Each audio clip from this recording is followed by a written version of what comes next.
करे मस्जिद में ख़ासि करे माण्हू वेहे थो अदब सां वेहे मस्जिद में वेही इहे फोटू इहे हरकतूं न करे हक़ीक़त में मस्जिद में त ॿिए बि क़िस्म जूं ॻाल्हियूं फज़ूल ॻाल्हियूं बि न करणु घुरिजनि मस्जिद में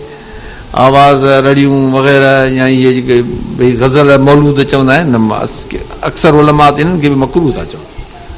अॻिते इलामा छा के मिड़ेई उन्हनि खे जाइज़ चवंदा आहिनि बसि चवंदा आहिनि हज़रत हसान बिन साबित हाणे हसान बिन साबित थी विया आहिनि सभु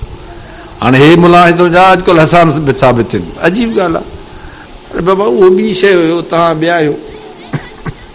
पाण सां उन्हनि खे कीअं त बराबरि कयो उहो तव्हां क़ाइमु कयो उहो मेयार पंहिंजो मेयार उहो आणियो पोइ त ठीकु आहे उहो मेयार लभे ई कोन असां वटि पोइ साईं हज़रत हसान बिन साबित सां रीस आहे ग़लति आहे न करणु घुरिजे मस्जिद में इहे मौलूद वौलूद न चवणु घुरिजनि बिल्कुलु अदब करणु घुरिजे मस्जिद जो ला तदखुलू अला ख़ाइफ़िन जी माना छा आहे बाक़ी लहुम फी दुनिया ख़िज़्युन व लहुम फ़िल आख़िरति अज़ाबुन अज़ीम अल्लाह से रहम फरमाए अल्लाह से अदब नसीब करे